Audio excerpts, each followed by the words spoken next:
Depois de fazer isso para a Europa e se aventurar nos territórios perigosos da Ásia, o que seria melhor fazer a seguir, se não isso, para a África? Agora, da última vez que um europeu desenhou as fronteiras da África, as coisas não saíram muito bem. Embora eu tenha feito o teste de DNA e eu sou 6% norte-africano, então eu acho que estou 6% autorizado a fazer isso. Não? Eu sei, sim, estou brincando. Quer dizer, a corrida europeia pela África começou por volta de 1833, quase 200 anos depois, e muitas partes da África ainda estão lutando um pouco por causa disso. O bom deste vídeo é que você pode clicar para sair ao terminar, você pode discordar de todos eles e isso não terá nenhum impacto nas fronteiras reais da África. Então vamos começar e tentar corrigir as fronteiras da África.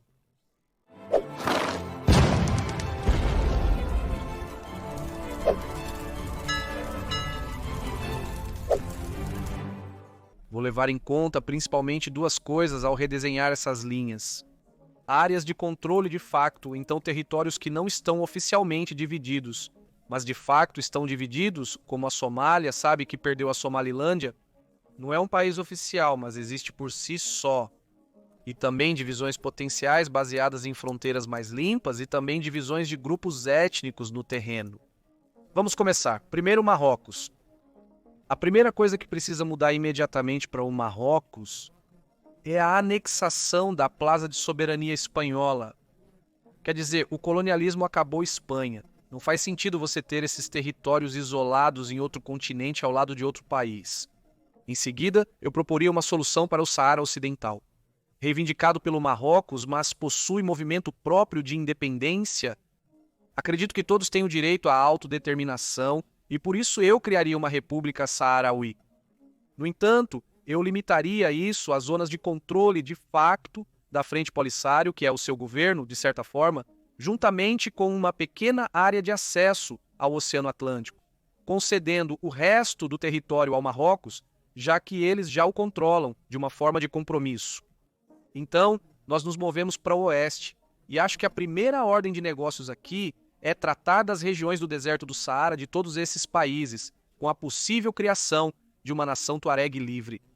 Os tuaregs são um grande grupo étnico berbere. Eles são tradicionalmente nômades e habitam principalmente o Saara, em uma vasta área que se estende desde o extremo sudoeste da Líbia até o sul da Argélia, Níger, Mali, Burkina Faso e até o norte da Nigéria. Essas áreas desérticas já são lugares onde esses países têm pouco ou nenhum controle e soberania. E já que os tuaregs são um povo próprio, por que não conceder a eles uma terra totalmente soberana? Eles ocupam por volta desta área, então vamos destiná-la a eles no momento. Farei mais ajustes conforme prosseguirmos. Quando se trata do resto da Argélia, a única outra coisa que pude encontrar é um movimento de independência para o povo Kabil na região adequadamente chamada de Kabili. O povo Kabil da Argélia, localizado principalmente na região montanhosa aqui em cima, se distingue da maioria árabe do país devido à sua herança, língua e cultura berber-amazigh. Eles falam um dialeto distinto e resistiram parcialmente à assimilação à identidade árabe islâmica promovida pelas políticas pós-independência da Argélia. No início do século, em 2001, um movimento foi fundado exigindo mais autonomia e até mesmo, por algumas vozes mais radicais, total independência. Não é um movimento enorme e, para ser honesto, parece ter diminuído um pouco, mas ainda assim seria interessante ver um pequeno país surgir para essas pessoas com o resto da Argélia permanecendo como está. Então passamos para o Mali, que já perdeu uma parte considerável de seu território para a nação Tuatik. A verdade é que existe um movimento no Mali que defende precisamente isso, é chamado de Azawad. Em 2012, eles existiram brevemente como um estado separatista berbere e Tuatik. Considerando que eles reivindicaram toda essa área norte do país, acho que poderíamos expandir o estado Tuatik para cá e reduzir o Mali à metade sul do país. Você pode estar pensando, se acompanhou os eventos recentes nesta região e a Confederação do Sahel? Vou chegar lá, na verdade é mais para o final do vídeo, então pode avançar para isso se quiser esclarecimento e depois voltar aqui. Mas não se preocupe, nós vamos chegar lá. E para encerrar as coisas aqui, Mauritânia, embora a Mauritânia enfrente tensões étnicas e socioeconômicas, nomeadamente com uma elite mais árabe dominando a política e, de certa forma, afastando os outros grupos étnicos, como os subsaarianos, estas não se traduziram em movimentos separatistas regionais ativos ou organizados, então eu manteria como está. O mesmo poderia ser dito sobre a Tunísia, que também permanece intacta neste cenário. A Líbia, porém, é um caso bastante distinto. A Guerra Civil Líbia terminou em 2011, mas apenas se transformou em um estado permanente de crise e divisão do país, em áreas de controle por diferentes facções. Para todos os efeitos, já é um país dividido. Desde março de 2022, dois governos controlam a Líbia. O governo de unidade nacional, baseado em Trípoli e reconhecido internacionalmente, que controla o oeste do país, e o governo de estabilidade nacional, reconhecido pela Câmara dos Representantes, que controla o centro e leste da Líbia. Parte do sudoeste também é controlada por grupos Tuareg e parte do sudeste por outras forças locais. Já atribuímos essa área sudoeste à nação Tuareg, então acho que o que nos resta confirmar aqui é a divisão do país em dois. Talvez o leste permaneça conhecido como Líbia e o oeste mude seu nome para Trípoli, após a cidade capital. Quando se trata do Egito, eu não implementaria nenhuma mudança. A península do Sinai está lá, mas para quem a entregaremos? Não faria sentido anexá-la a ninguém no Oriente Médio, e também não há movimento de independência. A única coisa que eu mudaria é a resolução da disputa de fronteira que tem com o Sudão. Atribuindo o Triângulo de Alaib e Bir Tawil ao Egito, o Sudão tem disputado isso desde o fim dos tempos coloniais, mas o Egito tem um controle de fato sobre isso, então faz sentido que seja resolvido assim. Falando do Sudão, eu, obviamente, manteria a divisão norte-sul, mas também adicionaria um terceiro país, Darfur, que foi, como você deve se lembrar, o cenário de um terrível conflito regional que levou ao massacre de centenas de milhares de pessoas étnicas de Darfur. Se eles são seu próprio povo e são perseguidos pelo país a que pertencem, acho que faz sentido que eles devam seguir por conta própria.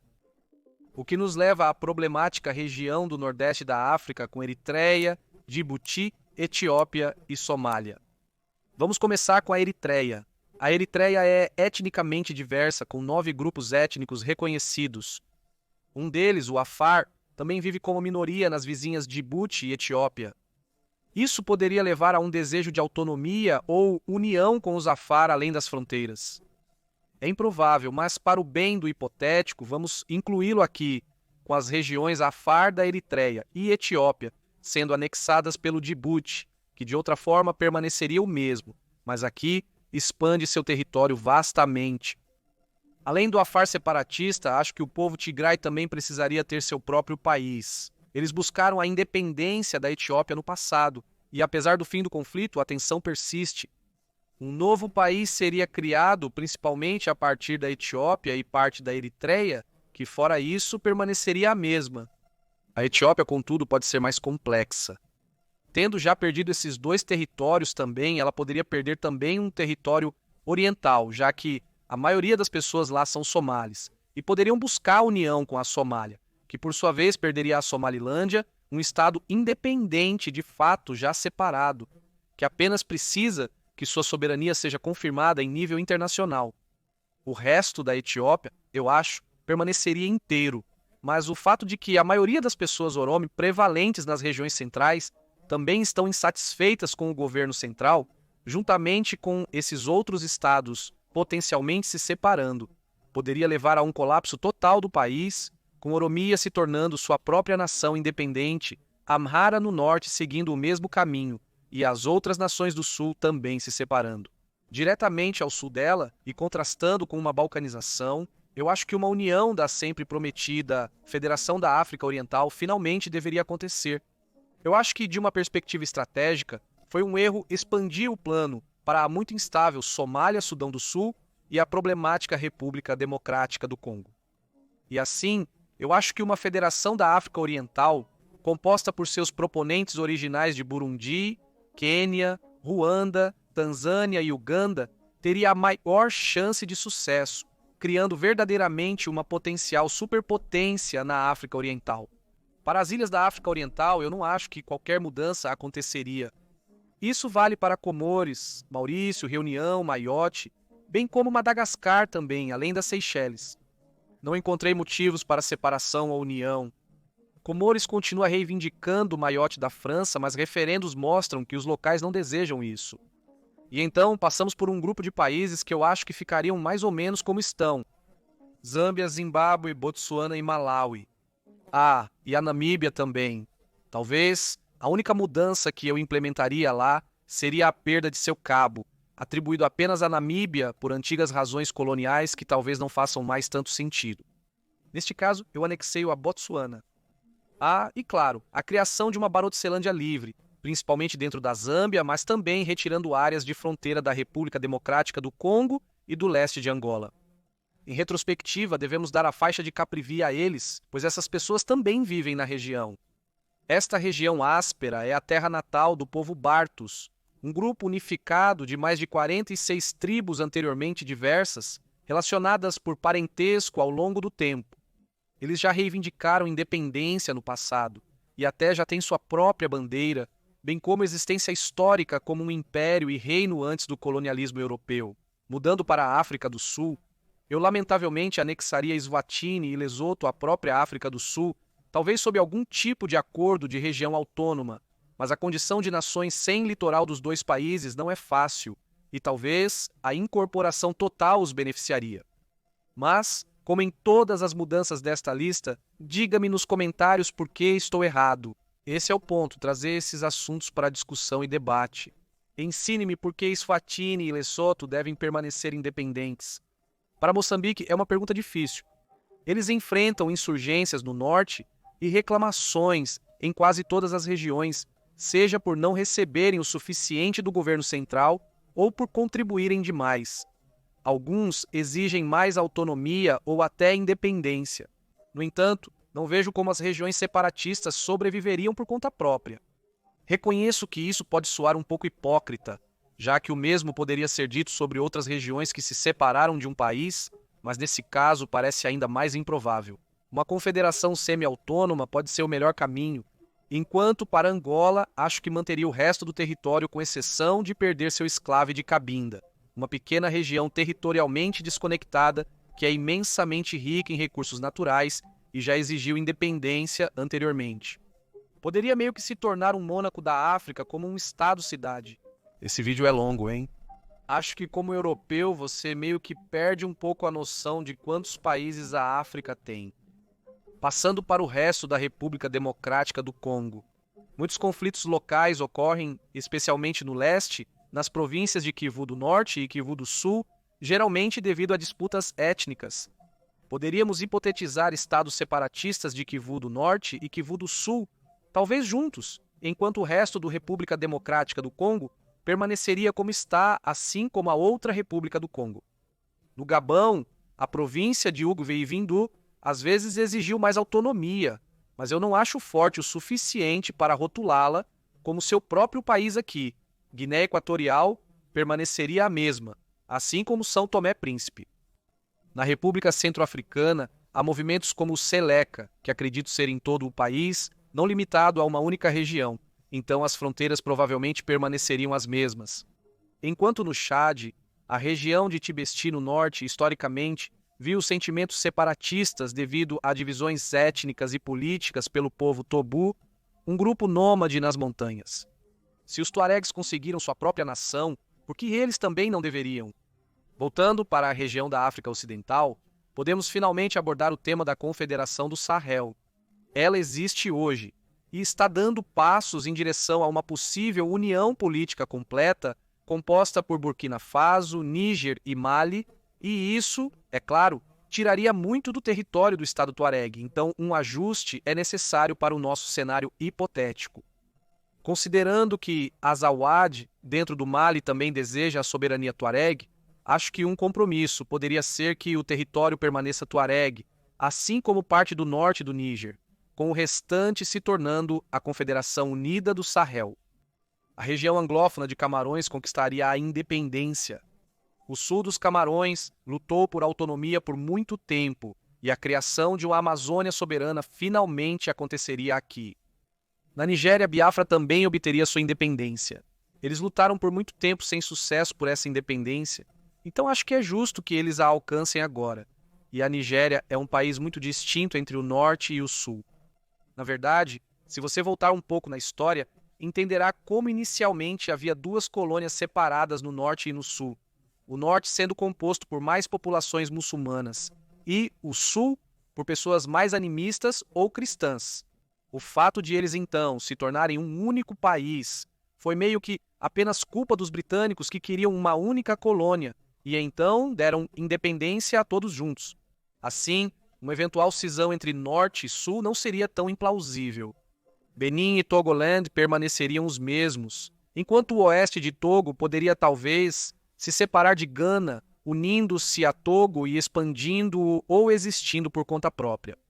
A maioria das pessoas nesta região são etnicamente Owis, que também habitam o Togo, e muitos deles têm um desejo de se separar de Gana. E isso é meio que tudo para as mudanças de fronteira. Os países restantes de Côte d'Ivoire, Libéria, Serra Leoa, Guiné, Guiné-Bissau, Gâmbia e Senegal permaneceriam os mesmos, assim como Cabo Verde. Considerei unir Gâmbia e Senegal na Senegâmbia, mas as duas nações são bem diferentes, com antecedentes coloniais opostos em inglês e francês. Então, a soberania separada continua fazendo sentido para mim. A área sul do Senegal, Casamance, também tentou se tornar independente em um determinado momento, mas falhou e não parecia querer continuar com seu processo de independência. Então essa é a minha humilde tentativa de redesenhar e corrigir as fronteiras da África. Entendo que muitos desses estão totalmente incorretos, não é? Eu não tenho conhecimento suficiente para fazer uma tentativa séria de fazer isso. Acho que há muita hipocrisia no vídeo, pois às vezes uso argumentos para justificar a separação ou união de um país, mas não aplico o mesmo raciocínio para outros países depois. Mas aponte isso nos comentários, ensine-me por que estou errado. Meu objetivo é nos fazer refletir sobre as fronteiras continentais, entender suas razões, questionar se fazem sentido e se poderiam ser alteradas. Então, compartilhe sua opinião. Você concorda com algum desses e para aqueles com os quais você discorda, por quê? Mais uma vez, agradeço aos meus patrocinadores pelo apoio direto e a você por assistir a este vídeo. Inscreva-se para acompanhar os próximos e adquirir mais conhecimento geral. Até a próxima!